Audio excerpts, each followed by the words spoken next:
With all of the White House news and Donald Trump being dead or not dead, and everybody fucking talking about Donald Trump right now, I think it's an interesting time to bring up the potential matchups for the UFC and the White House event in 2026. Now, I don't know if this is fan theory or someone had put this out. I don't believe that this was a UFC tweet that I found like a couple days ago, but it's pretty interesting to look at some of these matchups. You've got Conor McGregor and Michael Chandler. I don't even know if McGregor will be able to fight in this. I don't know if he's going to be back in action, if he's going to be looking good, feeling good, kind of being at that peak form that he kind of needs to be. I think it'd be great to have McGregor for this, and I think it'd be great to have him and his spectacle that he brings to all this. So once again, I don't know if he's going to be fighting Chandler, but I think having Conor McGregor in this would be fantastic. And I'd really like to see this being kind of like a North America versus the world situation instead of like an American versus an American or anything like that.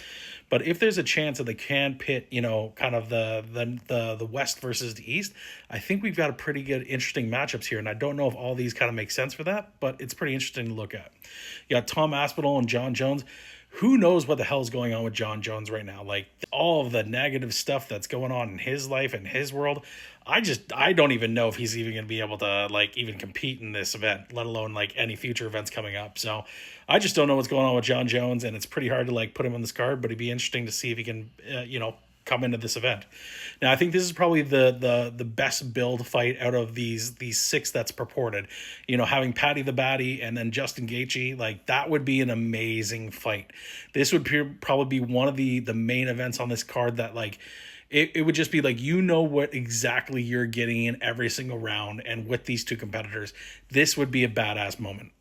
Now, having Sean Strickland and Israel Donise, like this would be like just the, going toe to toe, like heavyweight individuals that just have great maneuverability. They can obviously go to the ground. They have the ability to just go pound for pound with each other. I don't know who I'd be able to pick out of these two. Then you've got Sean O'Malley and Henry Cejudo. I think like Sean O'Malley is just someone that I've loved being able to watch over the years. I'm not a big Henry fan. It's not like I watch a lot of his fights, so I can't really comment on that. But anything that involves Sean O'Malley is just going to be a great fight. And then you've got Colby and Kevin at the ground here. Like I think this is an underrated, bout that could happen between these two. I don't know if these are two that are going to necessarily make this lineup, but it's going to be pretty interesting to see as this heats up over kind of the next 4 or 5 months. We're going to be able to see, like, are they going to go East versus West? Are they going to be able to have, like, the right individuals that can make this card? Everything from what the White House is saying and from the UFC saying like, this event is actually going to be happening.